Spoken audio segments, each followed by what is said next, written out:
Baik, bismillahirrahmanirrahim. Assalamualaikum warahmatullahi wabarakatuh. Perkenalkan, nama saya Basu Alfat dengan NIM 240130044. Baik, di sini saya akan mengerjakan tugas video saya sebagaimana yang telah ditugaskan sebagai tugas akhir. Di mana tugas video saya di sini terkait dengan simulasi mengajar. Baik, untuk itu silahkan disaksikan. Oke, baik, bismillahirrahmanirrahim. Assalamualaikum warahmatullahi wabarakatuh.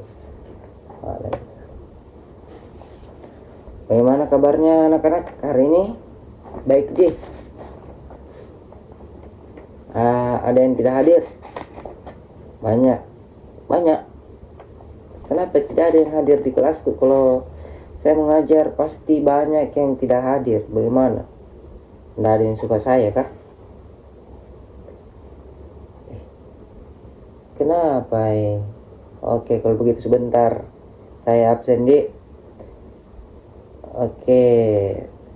Jadi teman-teman, adik-adik semua, sebelum kita belajar, ada baiknya kita berdoa menurut kepercayaan masing-masing.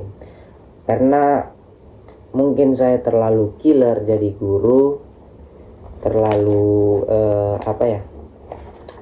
tidak ramah sama adik-adik semua. Jadi mungkin itu tidak ada yang jarang yang hadir di kelasku. Jadi spesial hari ini untuk pimpin doa, saya sendiri akan pimpin. Oke, siap-siap nah. Oke, baik, sebelum kita belajar, ada baiknya kita berdoa menurut kepercayaan kita masing-masing. Berdoa dimulai.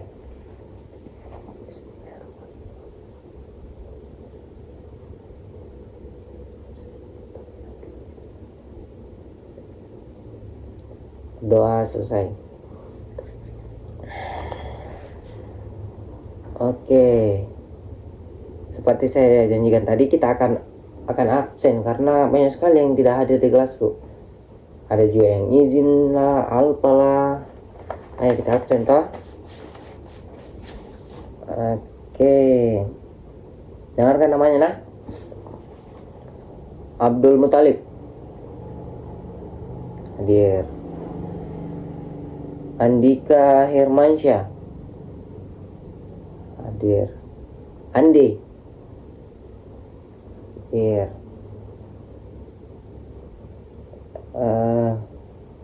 Siapa ini? Bimas. Mana Bimas? Apa lagi? Ini Bimas sudah 3 pertemuan tidak salah ini. Saya kasih kebijakan lagi, kalau dia tidak hadir lagi di pertemuan selanjutnya akan error nilainya di saya. Tanya sampaikan siapa tetangganya Dimas. Sampaikan sama Dimas kenapa dia ini tidak pernah hadir. Tidak suka kayaknya mata pelajaran bahasa Indonesia ini Nana ini. Oke. Sudah Bimas. Cinta. Hadir. Cinta atau rajin. Cantika. Cherry. Dimas. Sakit kenapa Dimas? Sakit perutnya. Kenapa biar sakit perutnya tidak datang juga? Ini Nana ini.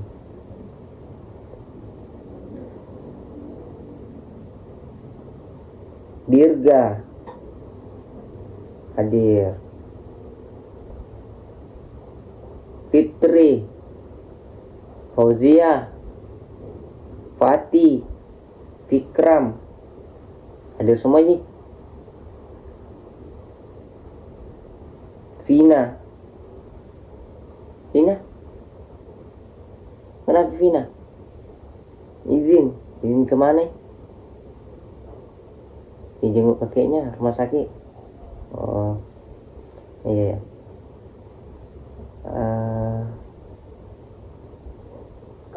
Fatir. Muhammad Rizki.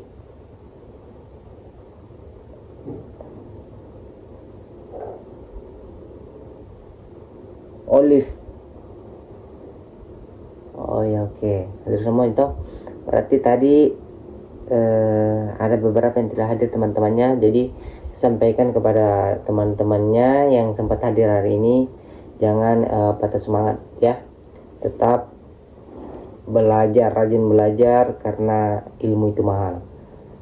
Jadi sampaikan lagi pada teman-temannya yang ada di sini, sampaikan kepada yang teman-teman yang tidak hadir, suruh datang di kelasku untuk belajar toh, karena tidak semua itu anak-anak bisa mendapatkan materi pembelajaran seperti di kelas ini saat ini, tidak semua.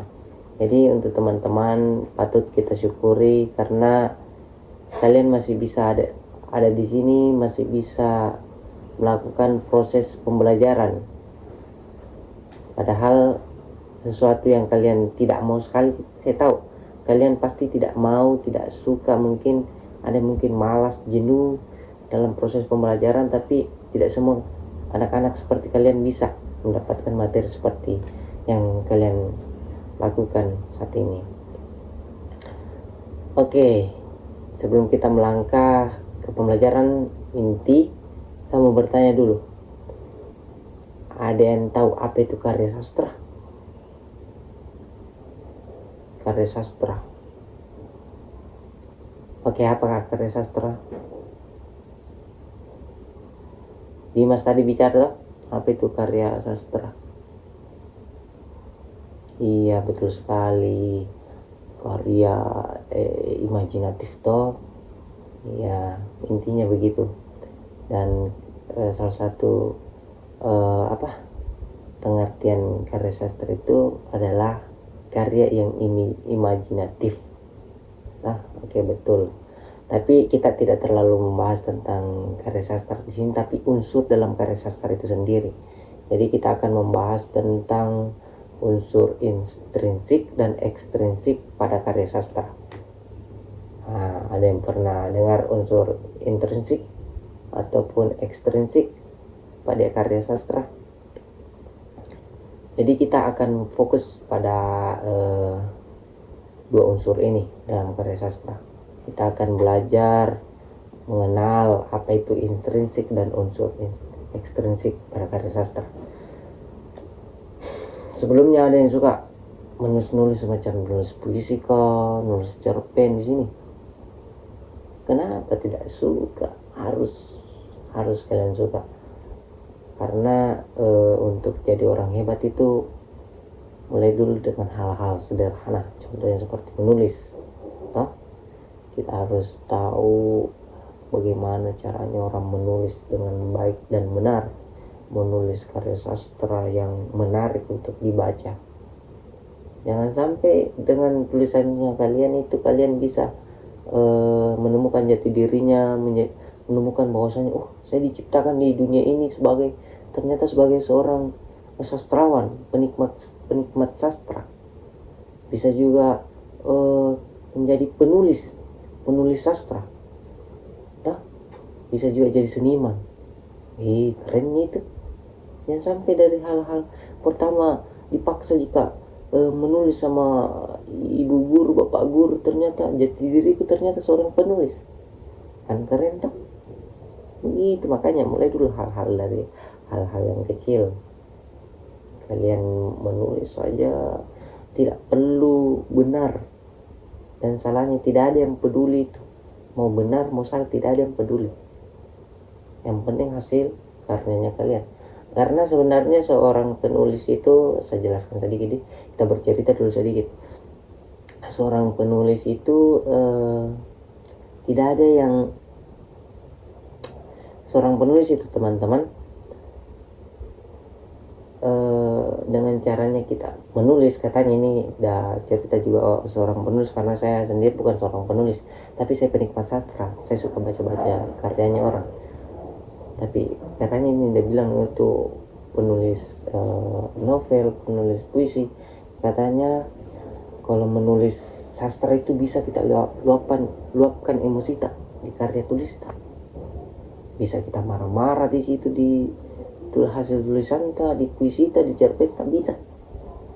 Dan istimewanya teman-teman, biar kita mau marah, mencaci maki, tapi kalau hanya dalam sebuah tulisan sebuah karya sastra yang kita tuangkan itu dari perasaannya kita, tidak ada yang tersakiti, tidak ada yang dirugikan, tidak ada yang dirugikan. Itu biar kau mau caci maki di situ, tidak ada yang juga tersakiti. Pada saat kau menulis itu tidak ada, tapi ente tuh nanti ada yang baca tulisanmu, dia mau tersinggung, dia mau terasa nah hina kakak ini penulis, terserahnya dia. Tapi intinya niatmu bukan begitu toh, tapi hanya kamu hanya menuangkan saja emosimu dalam sebuah karya sastra itu. Itu istimewanya jadi seorang penulis. Kita bisa marah-marah, tidak apa-apa kita mau marah-marah, tidak ada juga yang tersinggung, tidak ada juga yang tersakiti toh. Gimana Dimas? Kau Dimas nanti, kau ini kalau saya lihat muka-muka seniman, muka-muka sastrawan tuh, kau sendiri saya dari muka. Jangan sampai mukamu itu menentukan takdirmu ke depan. Jangan ragu, coba-coba menulis di rumah. Kalau tidak ada kegiatan menulis di rumah, jangan kebanyakan main game, karena ya kita tahu sendiri bahwasanya itu semacam gadget itu bisa membuat orang sempit dalam proses berpikirnya, sempit dalam mengambil keputusan, karena terlalu tergantung dengan gadget, main game, terlalu sering nonton racun, berharap dunia ini berjalan sesuai dengan alur cerita racun, menyamar jadi CEO. Kira kapan begini? Tidak semudah itu. Tidak sama dengan film Indosiar. Tidak sudah dihina langsung kaya. Tidak. Kalau begitu saya juga tidak apa-apa jadi hina. Yang penting langsung kaya. Tidak. Dunia tidak berjalan seperti film-film yang kalian nonton, seperti film-film yang kalian suka sekali itu nonton, tidak mau ketinggalan episodenya. Tidak, dunia tidak berjalan begitu. Jadi untuk adik-adik semua saya sampaikan, sebenarnya kalian ini masih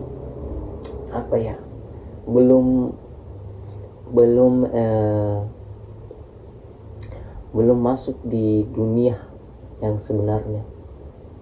Sebagaimana kita hidup di dunia ini, kalian belum, karena kalian masih serba numpang. Masih makan ada mama, minta uang ada mama. Minta uang mungkin bukan cuma sama mama, sama bapak kan, sama kakak kan. Kalian masih serba tergantung sama orang lain. Jadi ya bisa dipastikan bahwasanya kalian belum masuk di dunia yang sebenar-benar, yang dimana kita ada kalanya kita kecewa, ada kalanya kita merasa kenapa begini sekali kak hidup. Nah begitu memang hidup. Saya juga sebagai seorang guru di sini, yang jelas ada pekerjaannya tapi tidak sejahtera. Belum saya dapat maknanya saya hidup di dunia ini, gunanya apa sih?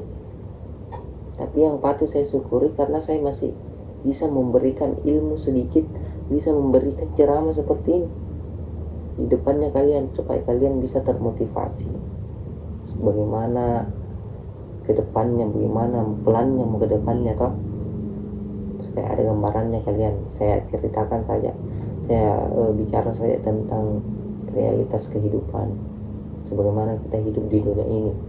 Tidak semua hal itu maunya kita. Saya mau begini, saya mau kaya begini. Saya juga mau kaya, tapi ya begini juga. Karena memang kehidupan itu teman sangat susah untuk menemukan kesejahteraan dalam hidupnya kita.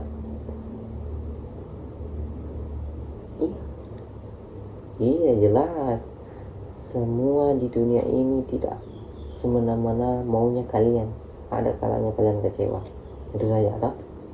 Intinya itu saja, tetap semangat, belajar, jangan berputus asa. Belum beberapa menit capek, mau keluar, mau pulang. Tidak, tapi kalian di sini simulasi kehidupan dalam cara yang benar dalam proses pembelajaran tuh. Kalian diajarkan di sini sabar, tunggu gurunya, mungkin gurunya lambat masuk, sabar ketika kalian mengendara dari rumah ke sekolah terhambat, ternyata banyak sweeping. Iya, karena kalian bagus teman-teman, karena jalannya kalian ke sekolah itu bagus, mulus, sudah diaspal. Saya dulu sebagai seorang mahasiswa atau seorang pelajar seperti kalian itu pergi ke sekolah saja itu setengah mati. Banyak sekali tantangannya. Contohnya jalan rusak. Itu kalau jalan rusak teman-teman, baru kita mau pergi di sekolah toh. Kita itu waktunya sekolah, contohnya saya ini mau pergi sekolah tidak pakai celana sekolah, tidak pakai baju sekolah, sampai pergi sekolah baru pakai. Kenapa? Karena jelek jalannya saya dulu itu waktu saya sekolah itu susah sekali, berlumpur bagaikan sawahnya kalian, kayak sawahnya Yandika begitu jalannya. Bayangkan itu bagaimana itu sawahnya Yandika, lumpurnya sampai lutut lumpur. Kita itu pergi sekolah pakai sepatu laras, tidak ada yang pakai sepatu kayak kalian, tidak ada sepatu sekolah, tidak. Karena kalau kita pakai begitu, dia itu berubah jadi coklat, sepatu putih jadi coklat, sepatu hitam jadi coklat, jadi warna merah itu karena tanah itu coklat kemerah-merahan. Pernah lihat toh tanah merah toh, coklat begitu yang terbuat dari bata begitu warnanya. Bayangkan itu perjuangannya kita dulu waktu pergi sekolah. Kenapa kita masih mau pergi sekolah padahal jalannya saya begitu? Ya karena kita mau tuntut ilmu, kita mau lebih baik dari pada saat kita waktu itu. Kita kita berpikir, mau sampai kapan saya begini? Mau sampai kapan kira-kira saya ini kalau tidak sekolah mau jadi apa? Itu tanamkan itu di dalam hatinya kalian, tanamkan itu dalam hatinya kalian. Kalau saya tidak sekolah ini saya mau jadi apa? Iya, karena jujur saja batu lompatannya kita itu untuk menjadi menjadi seorang manusia yang sebenar-benarnya itu berpendidikan. Entah itu kalian mau jadi seorang polisi, harus berpendidikan, harus ada ijazahnya kalian kalau mau daftar jadi seorang polisi, abdi negara, tentara, polwan, menjadi pecamat, menjadi pak desa, itu harus berpendidikan. Bukan orang yang tidak ada pendidikannya yang mau diangkat menjadi seorang kepala desa, bukan orang yang tidak berpendidikan yang mau diangkat sebagai seorang camat, bukan. Iya, jadi itu tuh mungkin terlalu panjang lebar kapan ceramahku sampai kalian capek. Mungkin ini alasannya ini teman-temannya kalian tidak ada datang di mata pelajaranku karena banyak sekali ceramahnya. Iya kan, tapi itu sebagai pengantarnya kalian, sebagaimana kalian sebagai seorang siswa harus tahu dulu ke depannya. Ternyata begini orang kuliah hidup itu. Ternyata tidak seseru dengan yang diderakin deh. Tidak seseru dengan orang yang film Indosiar deh, yang sudah dihina langsung kaya. Tidak memang. Itu jadi tadi pengantar toh, sebagaimana saya sebagai seorang guru yang sudah melewati jauh di atasnya kalian, yang orang tua biasa bilang dulu makan garam toh, ya tentunya saya dulu makan garam dari kalian. Jadi saya ceritakan juga bagaimana pahit manisnya kehidupan. Jadi supaya kalian ada gambaran mau bagaimana ke depan ini nggak mau jadi guru deh, karena itu saja bapak lama mengabdi sebagai seorang guru. Begitu terus bisa dijadikan itu contoh pelajaran itu dari saya. Ambil contohnya saya, itu bapak jadi sudah lama itulah tidak sejahtera masih honorer, masih 300 ribuan ya gajinya. Nah, ya bisa. Saya ini mahal biaya kuliah tapi ya begini-begini terus tidak ada peningkatan. Tapi ya itulah tadi tah. Di luar dari itu teman-teman jangan diambil hati, diambil saya baiknya, diambil saja pelajarannya yang saya sempat ceritakan ini hari supaya teman-teman bisa mengambil pandangan ke depan, jauh ke depan. Sebagaimana kalian sebagai orang siswa yang masih muda, masih jauh perjalanannya. Mungkin itu saja yang ceramah-ceramahnya, atau kita langsung ke intinya tadi. Ada yang tadi masih ingat tadi apa?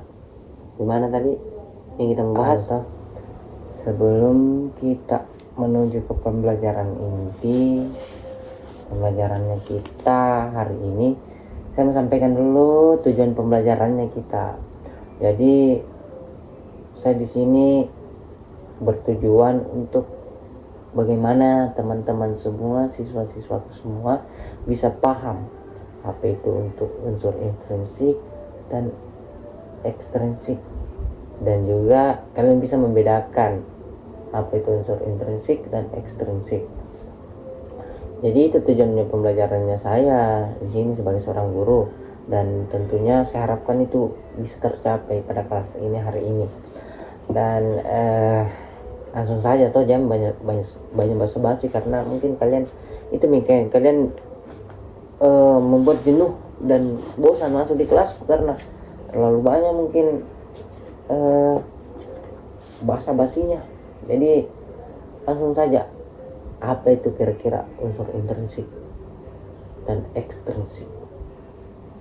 Ada yang pernah dengar? Tidak ada yang tahu? Iya sih, memang kalian baru dengar karena kalian masih langsung saya jelaskan. Misalnya kalau unsur intrinsik itu bagian dari yang menentukan keindahan cerita, bagaimana membuat seorang pembaca menarik untuk membaca karya sastra itu. Contohnya temanya karya sastra itu yang membuat kalian tertarik untuk membacanya. Contohnya temanya tentang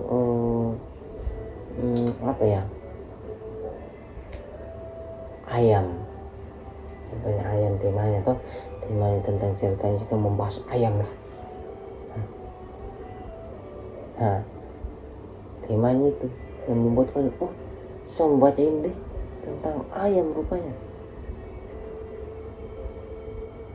tentang ayam, yang seekor ayam yang tidak pernah terkalahkan dalam adu atau masahun. Ada yang tahu masahun sih? Tahu semua di sini masahun artinya karena orang Bugis semua di kalian. Jadi itu masahun. Temanya tentang menjatuhkan seekor ayam yang tidak pernah terkalahkan dalam masahun. Temanya.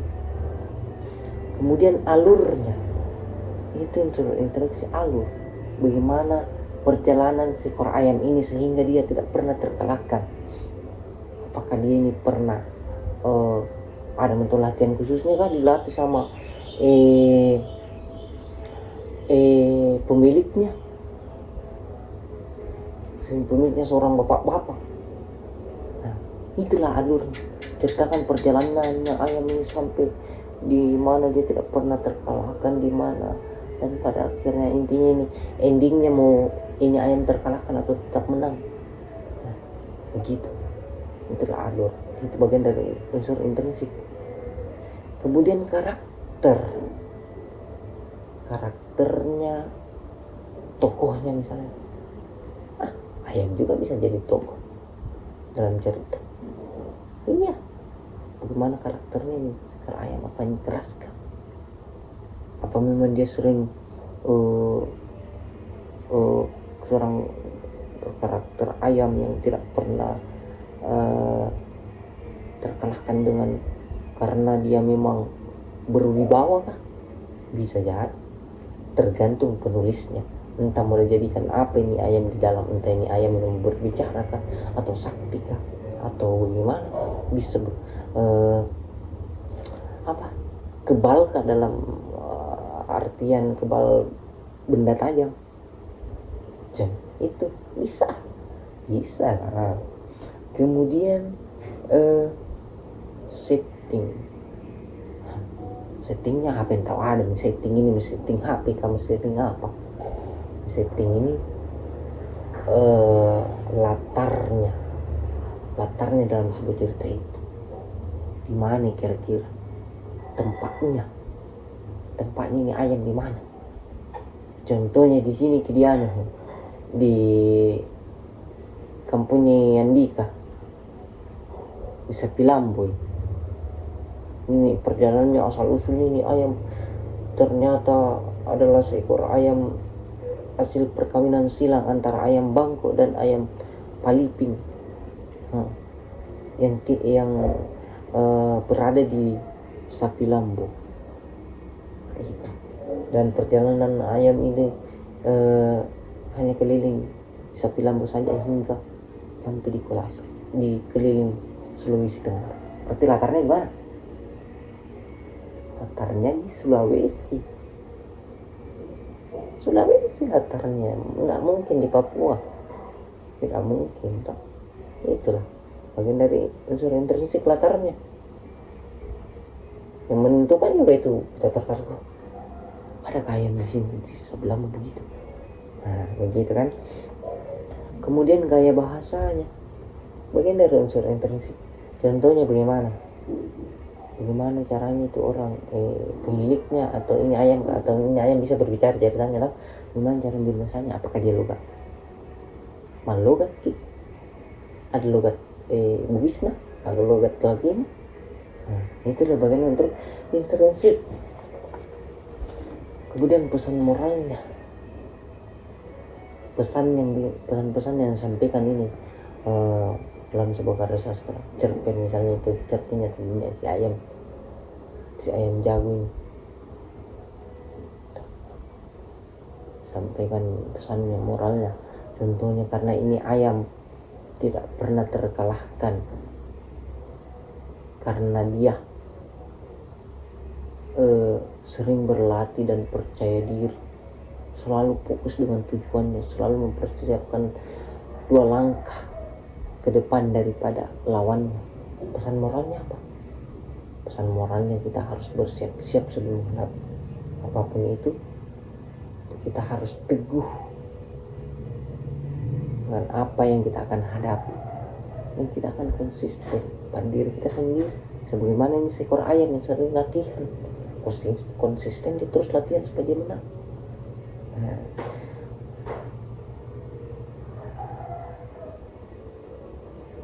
Itu tadi unsur intrinsik. Bisa kalian pahami itu unsur intrinsik. Jadi itu tadi intrinsik. Kemudian kita melangkah ke unsur ekstrinsik pada karya sastra. Ini sedikit berbeda dia dari unsur intrinsik tadi. Unsur intrinsik tadi berfokus pada karya sastranya itu sendiri, bagaimana karya sastra ini berjalan, alurnya, intinya di dalam karya sastra. Dalam karya sastra ini, kalau ekstrinsik dia di luar.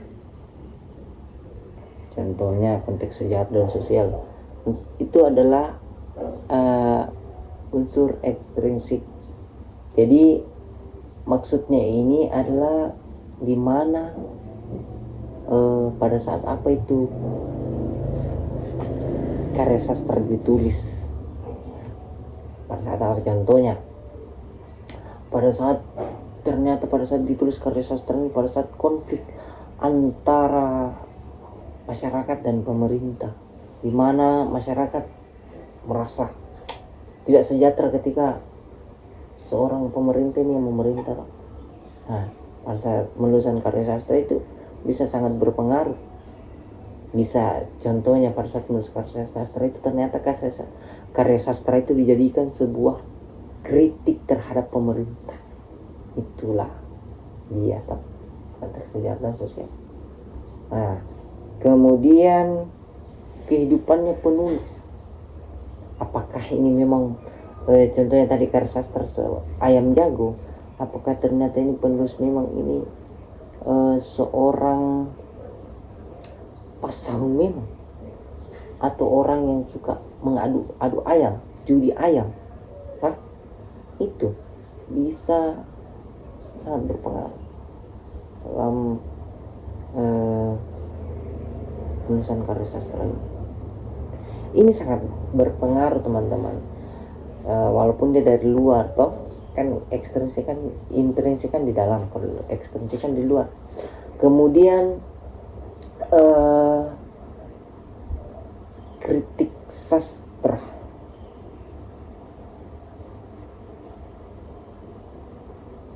ini bagian dari unsur ekstrinsik, di mana dengan adanya kritik sastra ini, seorang penulis karya sastra ini bisa mengkritik seorang sastrawan dengan tulisan. Bisa, contohnya ini sastrawan tuh, dia baca ini penulis, dia baca ini karya tulisnya ini orang, dan padahal memang karya sastra ini terfokuskan untuk mereka, dan dengan sengaja mereka membiarkan seorang sastrawan untuk membaca tulisannya, padahal mereka yang dikritik. Dan juga bisa seorang karya sastra atau sastrawan yang membaca ini memberikan pandangan kritik juga, balik kritik, tapi yang dikritik adalah karyanya. Bisa ternyata sastrawan ini, dan bisa dalam kritik sastra ini bisa menimbulkan yang namanya pandangan yang berbeda antara sastrawan satunya dengan sastrawan satunya, memberikan kontra pro gitu. Kemudian konteks budaya,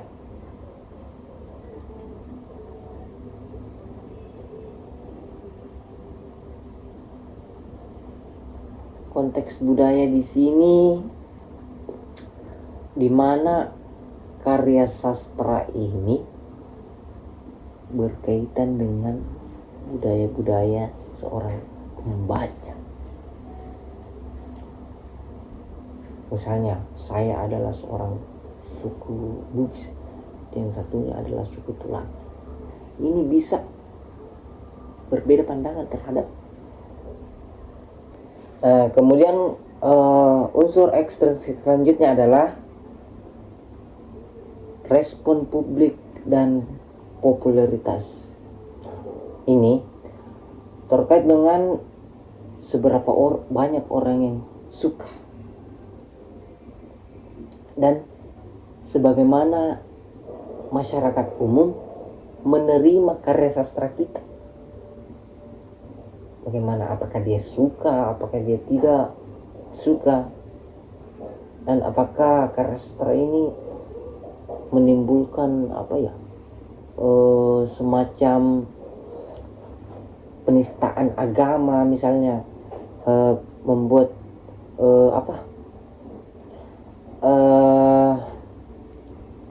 yang membuat kita sebagai masyarakat itu menolak agama lain.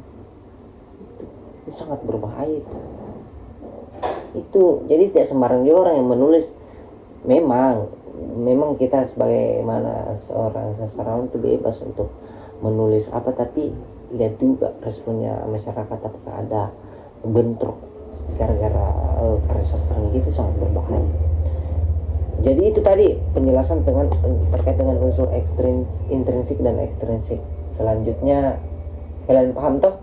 Jadi saya akan kasih soal, dan setelah itu baru kita keluar.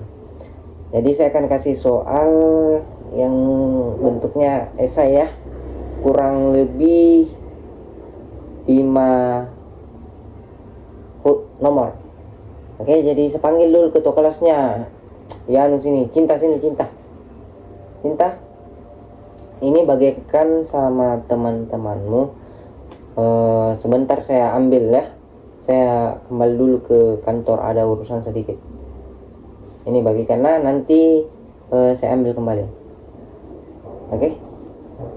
Jadi saya harap semua bisa jawab dengan benar ya, karena saya sudah berbusa mulut menjelaskan, jadi langsung saja. Oke, Cinta. Oke, mungkin itu saja yang bisa saya sampaikan. Sebentar tugasnya saya ambil ya. Jadi saya tutup ini, sekaligus kita tutup sebentar, kita tidak masuk ini, kita berdoa dulu. Oke, jadi saya yang pimpin doa lagi. Baik, sebelum kita mengakhiri pembelajaran kita hari ini, ada baiknya kita berdoa menurut kepercayaan masing-masing. Berdoa dimulai.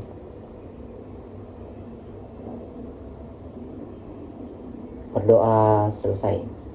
Oke, sebentar langsung saya ambil tugasnya. Atau kumpul saya sama Cinta Cinta nanti bawa di ruangan di ruanganku di kantor. Oke nih ya. Oke, bagikan Cinta. Oke, sampai jumpa minggu depan. Suruh teman-temanmu Cinta yang jarang datang, suruh datang, karena seru kita ini pembelajaran singkat dan tidak terlalu banyak ceramah toh. Oke, sampai jumpa. Baik, itulah tadi video simulasi mengajar saya. Lebih dan kurangnya mohon dimaafkan. Wassalamualaikum warahmatullahi wabarakatuh.